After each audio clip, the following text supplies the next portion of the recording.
بسم الله الرحمن الرحيم. الحمد لله رب العالمين، وسبحان الله العلي العظيم الذي من علينا بنعمة الإسلام. والله أكبر العلي المتعال، ونصلي ونسلم ونبارك على محمد وعلى آله وأصحابه ومن اتبعوا بإحسان إلى يوم الدين.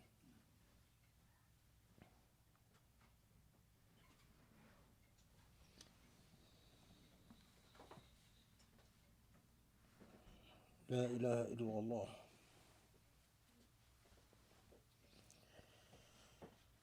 يقول الله في محكم آياته في سورة الشورى: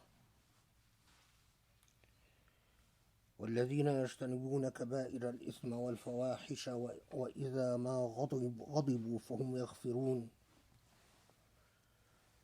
والذين استجابوا لربهم وأقاموا الصلاة وأمرهم شورى بينهم ومما رزقناهم ينفقون، والذين إذا أصابهم البغي هم ينتصرون، وجزاء سيئة سيئة مثلها، فمن عفا وأصلح فأجره على الله إنه لا يحب الظالمين.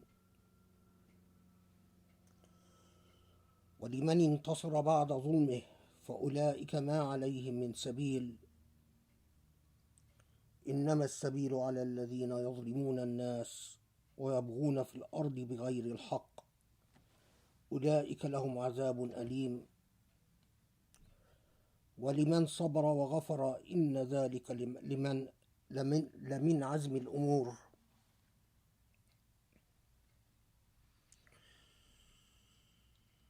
صدق الله العلي العظيم. سبحان الله الذي لا تقال إلا له.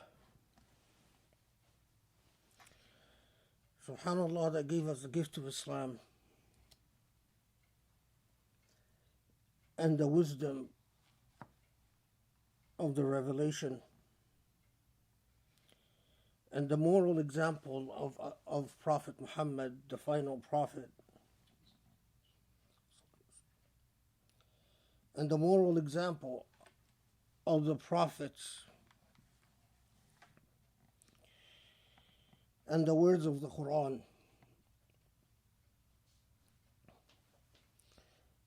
Before I translate or paraphrase the ayat from Surah Shura,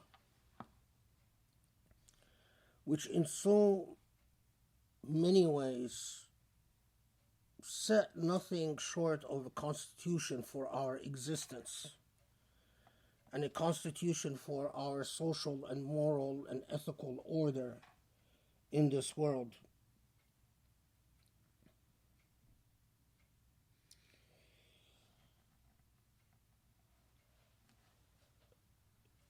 The Quran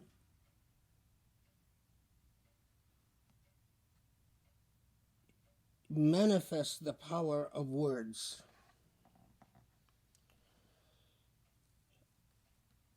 And the reason words make a great deal of difference is because of the assumption of creation, of nature, of the way that Allah created existence,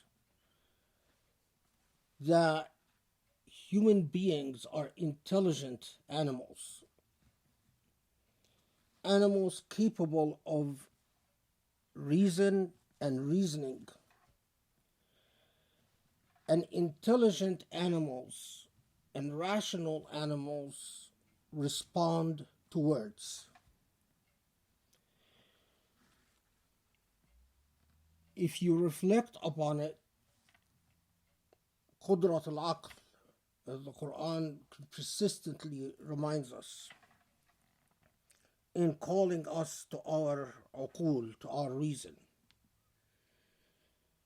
it's simply underscoring something that we all innately know, that what constitutes the earmark of the human species is that it is an animal capable of reason.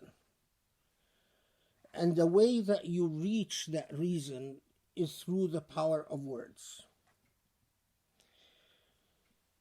The more human beings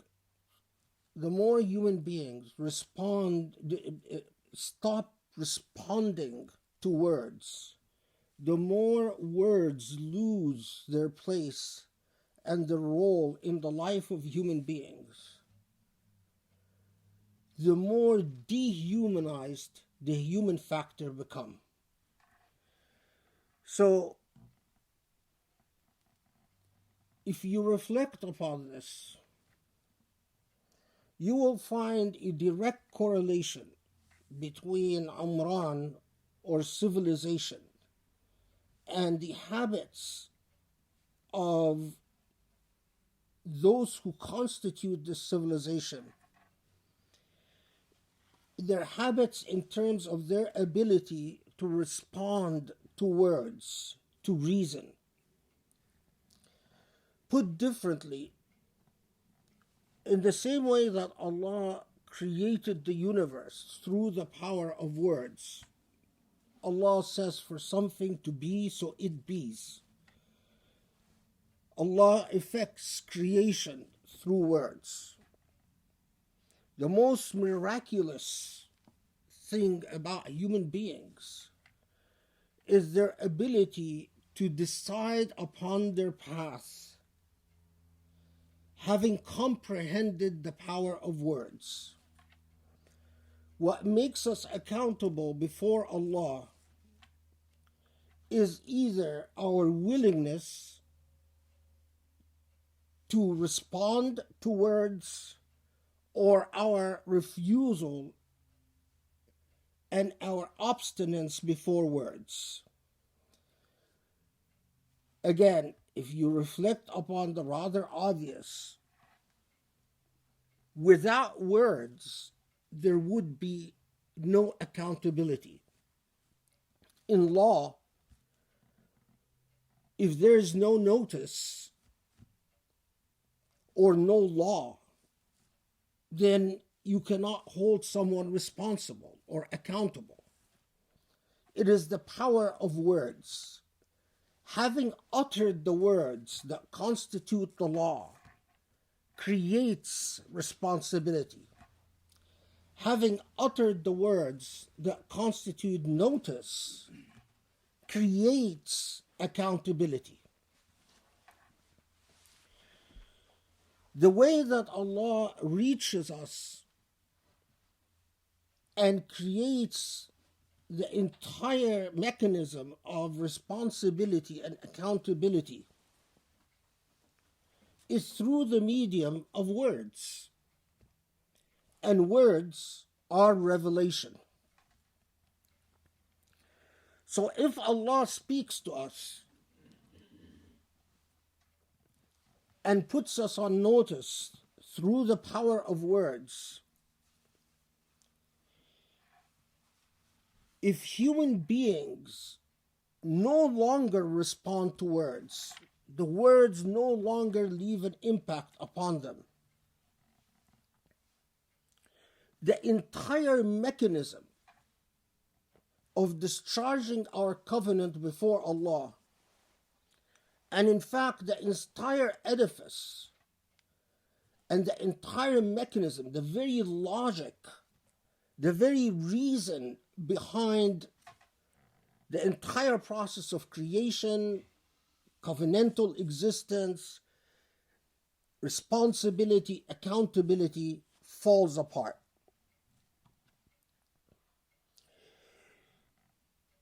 So, in Surah Al-Shura, when Allah puts us on notice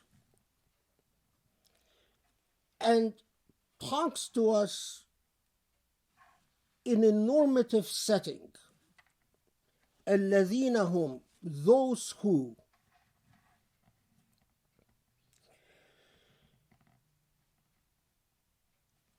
Allah is describing the state of a people who not only exist in a covenantal relationship with Allah,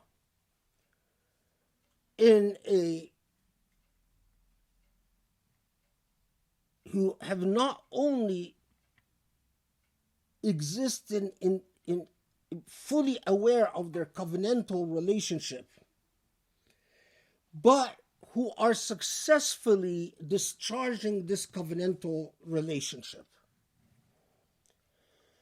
And Allah tells us, استجابوا لربهم. So they are fully aware of their responsibilities before the Most High, الرحمن الرحيم, الذين استجابوا لربهم وأقاموا الصلاة. And prayer is something that, and we've talked about this in the past, that prayer is a mechanism by which we acknowledge the ethical issue of gratitude to Allah subhanahu wa ta'ala. But immediately, beyond acceptance and beyond prayer, Allah addresses the social ethics of a people who in fact are these rational animals who are in a great state of grace with the Lord. أمرهم شورى بينهم ومما رزقناهم ينفقون. They conduct their affairs through a system of shura.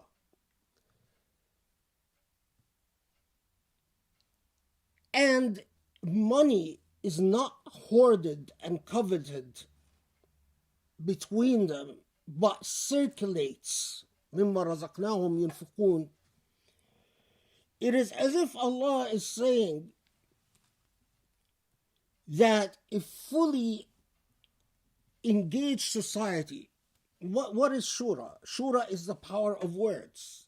They share words with each other.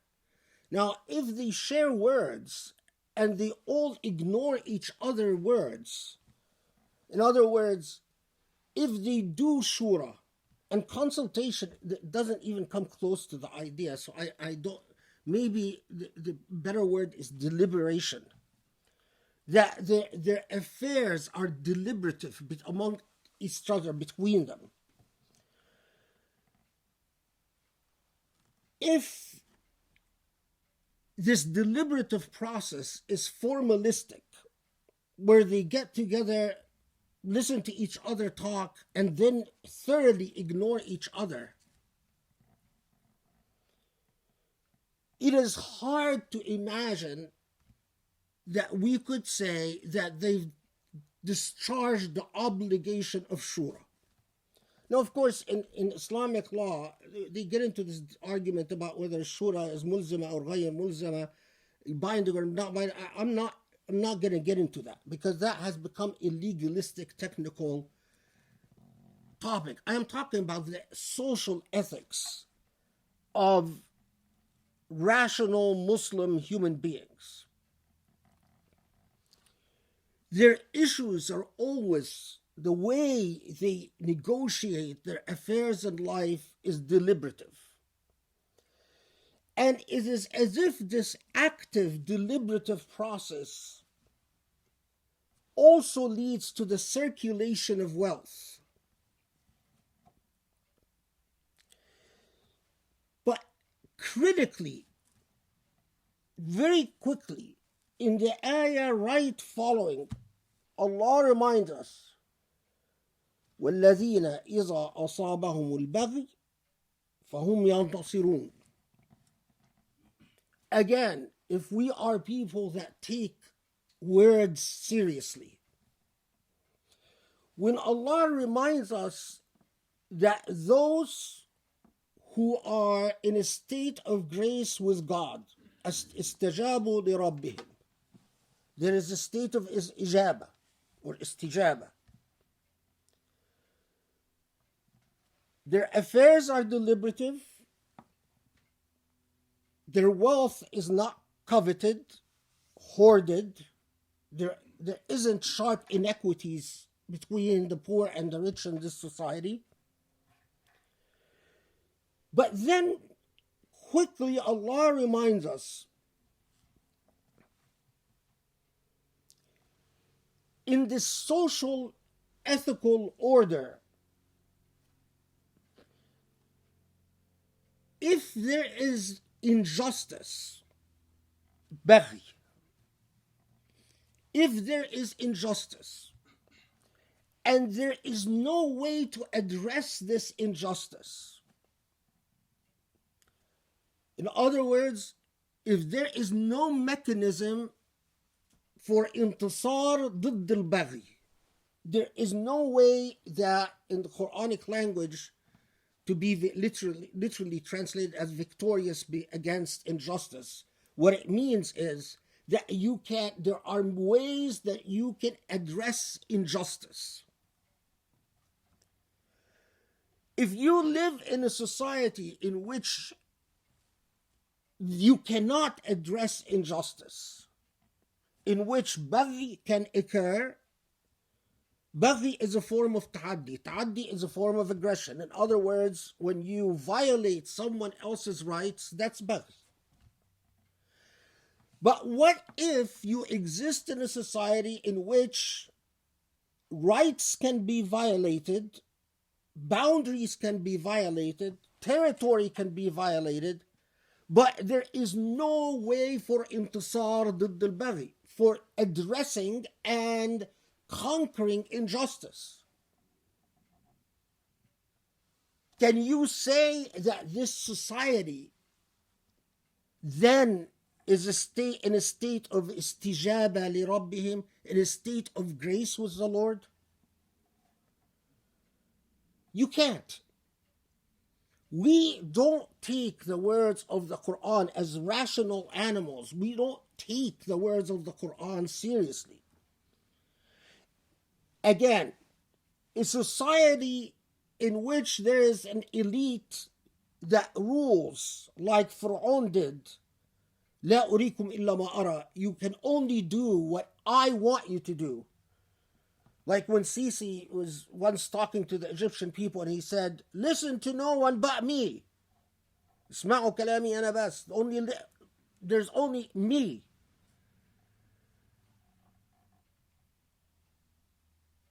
A society in which there is no deliberative process.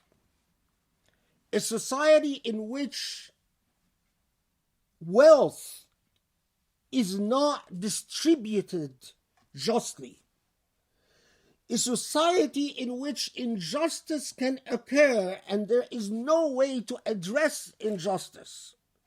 There is no way للانتصار على البغي.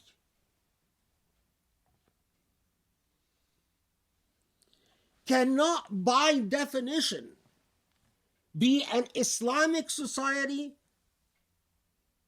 leave alone be a just or moral or ethical society. Now,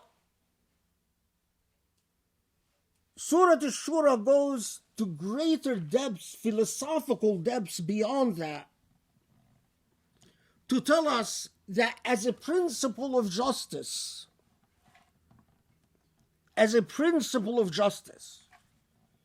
there must always be the ability, the power of compulsion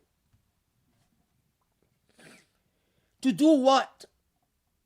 السيئة بسيئة مثلها. A wrong must be addressed proportionately and measuredly. So in other words, the mechanisms of justice results in the ability to address proportional wrongs in a proportional fashion. So, سيئة بالسيئة, wrong with its equal. If one person does infraction X and you punish them with 10 years, the second person does the same infraction and you punish them with 1 year, and the third person does the same infraction and you punish them with 20 years, do you have proportional justice? Obviously you don't. You don't have السيئة بسيئة. So the mechanisms of justice within a moral ethical order, it is not just deliberative, it is not just distributive justice, but even the ability to address injustices must have the logic of proportionality and measuredness and consistency for it to count as true justice. Now, beyond that, it is as if beyond the processes of justice, when the Quran addresses afw or forgiveness, it addresses itself to individuals. فَمَنْ عَفَى وَأَصْلَحَ فَأَجْرُهُ عَلَى اللَّهِ. As then, after you've created the ability to address injustices in a fair way, if some of you want to forgive, then that's something between you and Allah.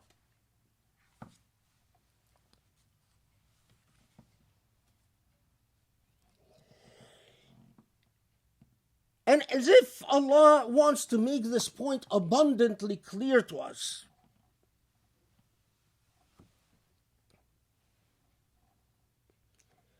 Allah then says, as to those انتصروا من بعد ظلم, انتصر من بعد ظلمه, those who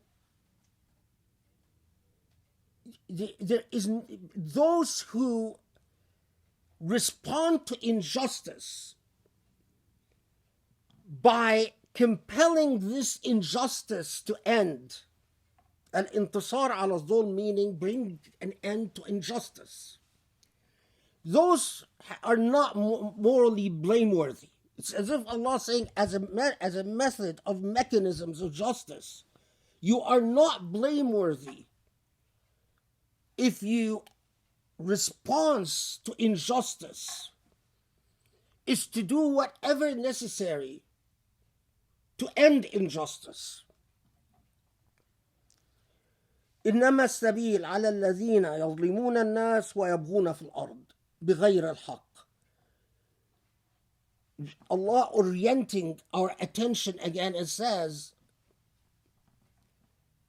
it's as if Allah telling us again through the power of words, you want to be among those in a state of grace with God. Among those who are istajabu li rabbihim, those who have risen up to their moral obligations before Allah, then amongst you must be the mechanism to address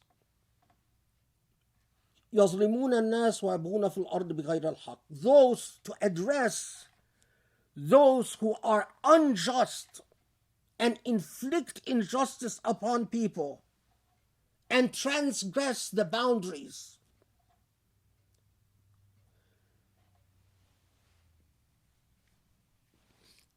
Now, with words like these,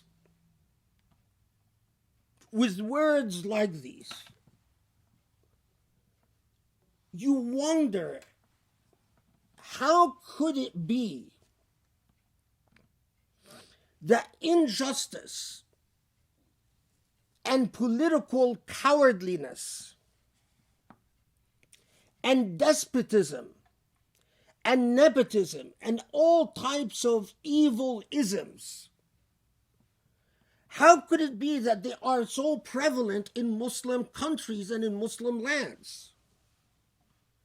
If Allah makes it plainly clear to us, whether you want to call it democracy or you want to call it whatever you want to call it, that a state of grace with Allah, a state of istijaba lillah, can only be if your affairs are deliberative, if there is distributive economic justice amongst you, if within your society there are the mechanisms to address injustice, to compel the powerful and to empower the powerless.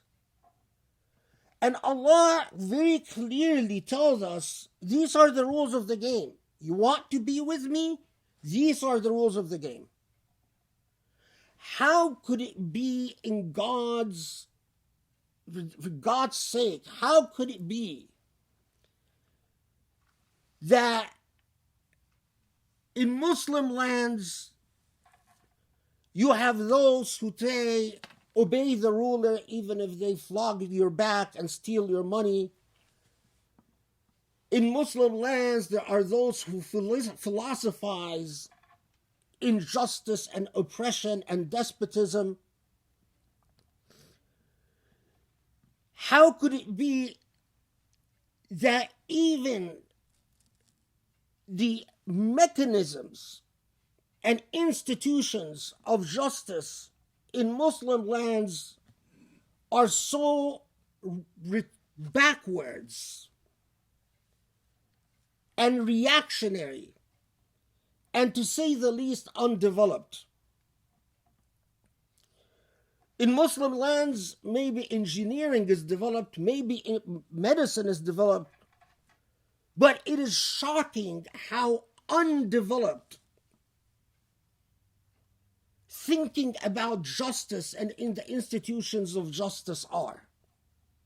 To this very day, even when I hear people talk about revolutions, whether in Iraq or Lebanon or Egypt, what shocks me the most is how ignorant people are about the advancements in human society, in the sciences of the institutions of justice. So often, while people will talk about we need economic development, we need engineers, we need computer scientists, we need doctors, it wouldn't even occur to them that the biggest challenge confronting the society is to bring in individuals who understand how to build institutions of law that can create a system of accountability and responsibility for the weak and powerful equally.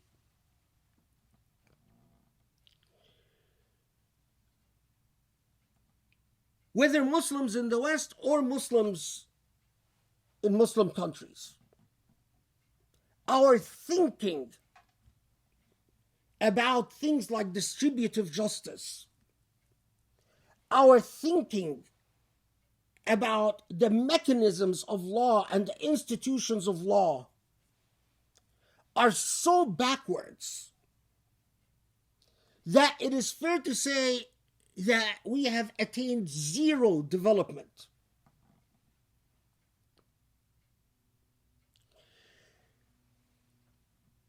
It is truly tragic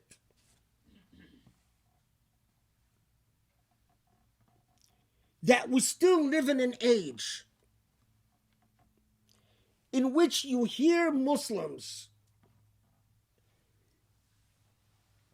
completely marginalize the power of words in the Quran and set aside the magic of words by waving away the entire discourse about deliberative justice, distributive justice,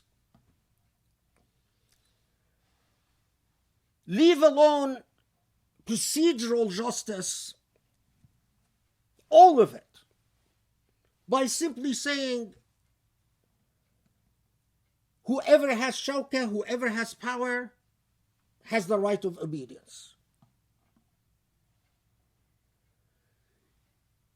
This is, and because khutbahs, as I said before, the sunnah of the Prophet ﷺ is that his khutbahs always related to the living affairs of his ummah. Those who give khutbahs about coming Ramadan and preparing with extra fasting, or how to do tahara, or how to improve your taqwa, are not following the sunnah of the Prophet ﷺ. The sunnah of the Prophet is that his khutbahs and the sunnah of the Sahaba after him, their khutbahs touched upon the living affairs of their ummah. Those who give khutbahs that have nothing to do with the living challenges of the ummah do not follow the sunnah of the Prophet ﷺ or the Sahaba. The sunnah they follow is the sunnah al-istibdad, the sunnah of despotism. After rulers, despotic rulers, come to power and want to control what is said in the khutbah. So bringing this back to our living life,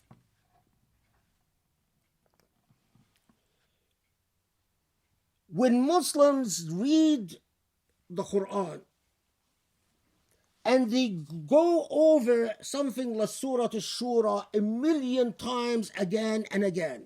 So how many Muslims have memorized the Quran? How many Muslims finish the Quran from cover to cover, or again and again and again?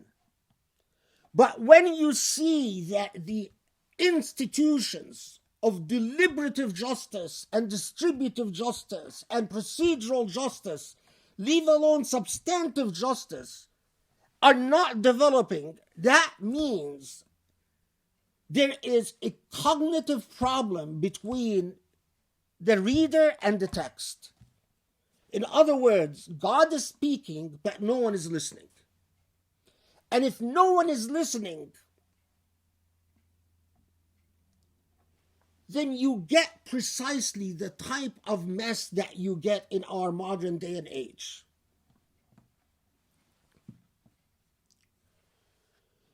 When you see those people who are joining the type of Islam that in the Arab world, often the ruler of the Emirat is known as Shaitan al-Arab, the devil of Arabs. And he is really a devil. MBZ is a devil. There's nothing that could hurt Muslims that he's not involved in. Nothing. And MBS is a devil, and CC is a devil, and they're all demons. Shayateen al-Ins. But when you find an Islam that legitimates and justifies the ugliness, the sheer cruelty, the sheer barbarism, the incredible absolutism and autocracy and despotism of those like Hafiz al-Assad or Haftar or Sisi or MBS or MBZ or whatever other despot, it is a fair conclusion to say whatever hadith they rely on, they've killed the Quran. They've murdered the Quran. It is as if they've took the Quran and threw it in the garbage can.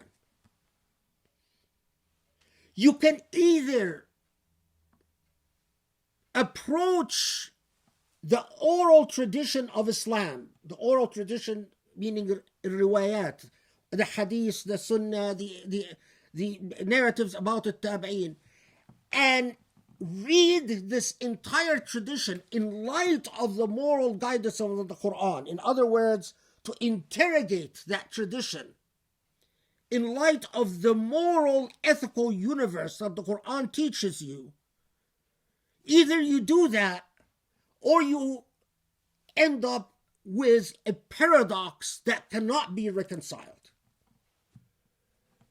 There are traditions of despotism that create reactionaries and backwards mentalities that cannot possibly aspire to the type of moral universe that the Quran challenges us to create. The moral universe of deliberative justice, distributive justice, procedural justice, and the substantive justice.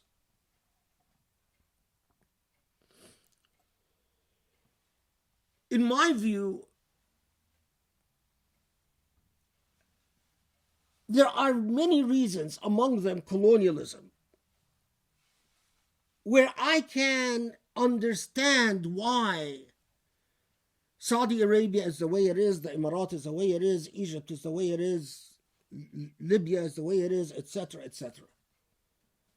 Not just colonialism, but unfortunately, there are many people, many powerful people that want Israel to be the only democracy in the Middle East, that don't want anything like a democratic Arab world, that see democracy or any form of justice as existing in the Arab and Muslim world as a danger to Israel. There are a lot of people who think that way. And unfortunately, they're very wealthy and powerful people. And they're thoroughly convinced that in order to give Israel the higher moral plane, Israel must always be able to say, look to the West, we're the only good guys around in this area of the world. So, and if anyone ever establishes a democracy and denies Israel that claim, that somehow that endangers Israel. There are a lot of powerful people that think this way. But what I cannot understand, so there are many reasons to understand why Muslims are the way they are in the Muslim world, is when I find American Muslims or Muslims in the West ignoring the moral universe of the Quran, failing to understand anything about it, and produce an Islam that is an Islam about nothing but a system of meaningless rituals. Rituals that do not lead to the liberation of human beings, do not lead to the aspirations of justice, and do not lead to a higher ethical existence.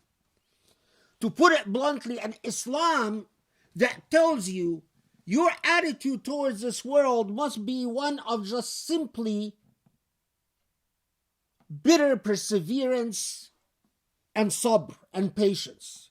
Because this world is just evil and bad, and you should just persevere through this world so you can go to the hereafter, and then your fun begins in the hereafter.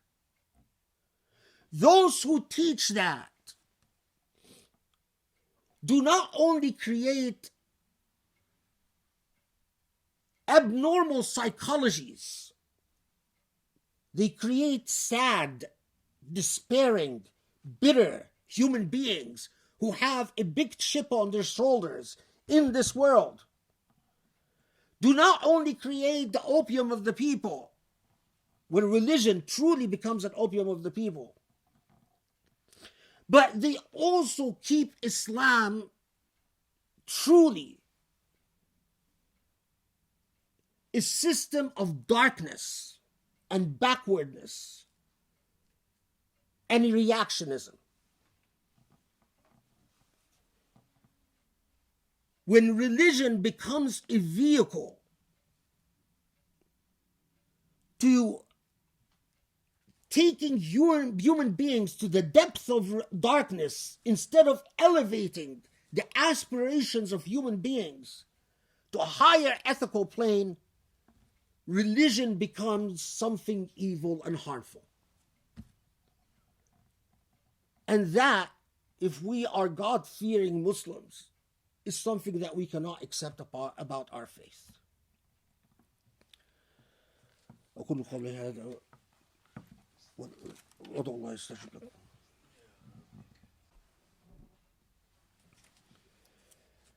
بسم الله الرحمن الرحيم. الحمد لله رب العالمين. الله أكبر العلي المتعال العظيم. نصلي ونسلم ونبارك على محمد وعلى آله وصحبه يا رب.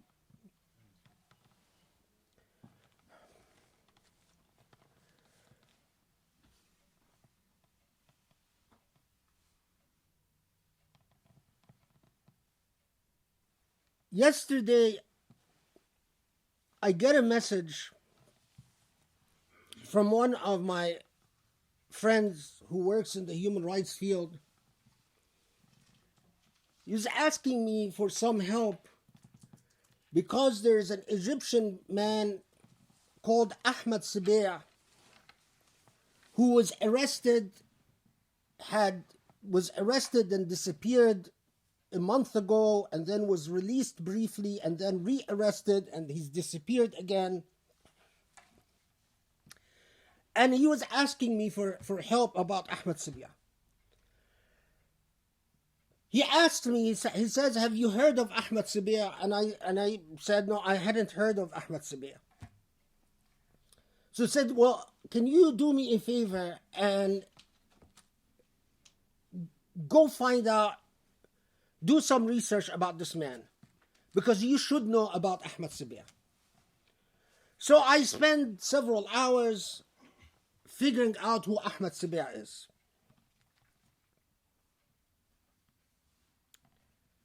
When I talk to you about justice, this is exactly what it compels me, and what burns me, and what hurts me.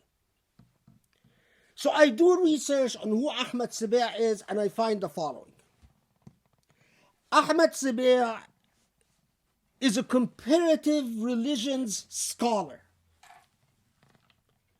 He's a brilliant young man. Brilliant. I discovered that this man, who I didn't know about, has learned Hebrew, has learned Aramaic, does YouTube videos about ancient manuscripts of the Old Testament and the New Testament, talks about the forgeries in the manuscript tradition in the Torah and Injil in the Old and New Testaments, is a brilliant man who has perfected Aramaic and Hebrew, has a set of videos that teaches Arabs Hebrew. He goes through the Hebrew alphabet. He has studied the Talmudic tradition. He engages in discussions about the history of the church, the comparative studies between the Quran and the Bible. A whole set of videos. Ahmed Sabea is responding to attacks and criticisms by evangelists and Islamophobes who attack the text of the Quran, and he responds in a variety of ways. And I went through this entire thing and I couldn't figure out why the Egyptian government would arrest Ahmed Sabea. The man doesn't talk about politics at all.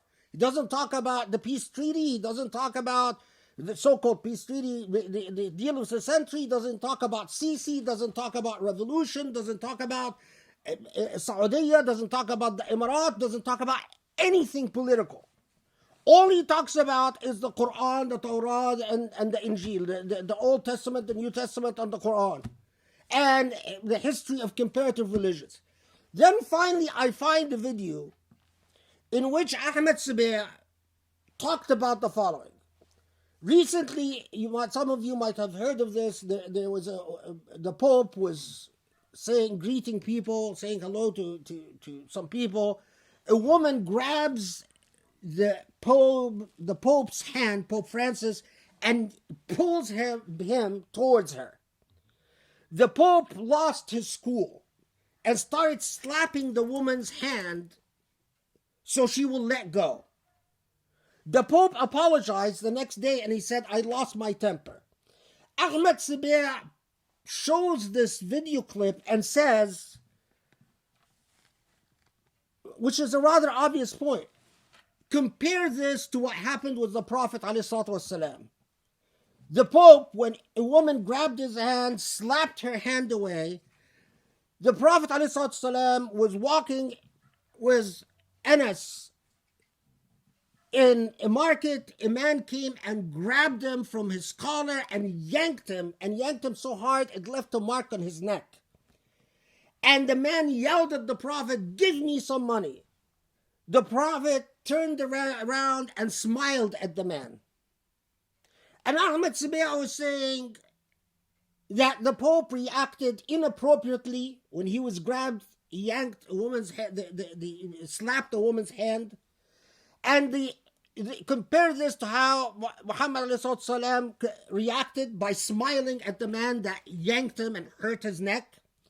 And then said, it is unfair that Islamophobes immediately celebrated the Pope's apology, while anything that Muslims do that is wrong, or anything in Islamic history that is negative, the Islamophobes focus on and criticize, and so on and so forth.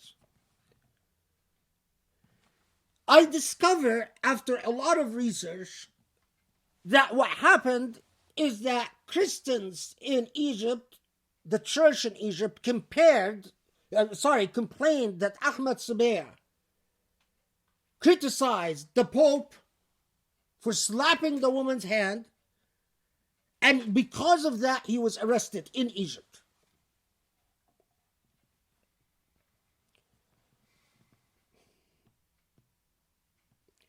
When people like that, a useful young man like that, I've never met Ahmed Sabeh and I hadn't even heard of him before, and it's my fault that I haven't. Of that level and that intellect, who has studied Aramaic and mastered it, and studied Hebrew and mastered it, and I was blown away by the quality of his lectures in his videos. And I am rarely impressed by anything on YouTube or anything that is on the net. And a man like that, for doing what all of us can do without even a second thought, criticizing the reaction of the Pope, is arrested in Egypt, and God knows what happened to him. And if you look up Ahmed Sabeh and look at his picture, to imagine what could be happening, this man will kill you. Because he looks like a very decent, kind, quiet human being. In all his videos, he doesn't raise his voice once. Then, when I think to myself that there are still Muslims around that say, Khalid Abul Fadl, don't talk about Sisi in our Islamic center. when I think that still there are Muslims around that say, oh, we don't talk about injustice and we don't talk about despotism. What are you going to tell Allah? The arrest of someone like Ahmad Sabir is the arrest of every intelligent intellect in the entire Muslim world, in the same way that Allah tells us killing a single human being is like killing entire humanity. When you arrest a single intellect, you've arrested scholarship, an entire ummah. You've arrested the principle of the word. And you've preempted and aborted the possibilities of justice. When the reaction of Muslims and Arabs and Egyptians and non-Egyptians to an injustice, baghi, that is baghi, and baghi like that. Instead of instead of if they are hurt by baghi, they in fact overcome that aggression, conquer that aggression. If the reaction is, well, that's just the way things are, then I don't see Islam. Then there is no Islam. Then as far as I'm concerned, all those who can hear about something like the arrest of someone like Ahmad Sabir, and go on with their lives as if nothing happened, their prayers are worthless, their fasting is worthless, their entire practice is worthless.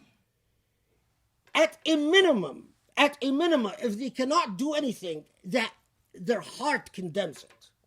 Because if your heart doesn't condemn it, then there is no dharra min iman, then there is not even an iota of iman. At a very minimum, when you find someone speaking up, don't discourage them and don't shut them up.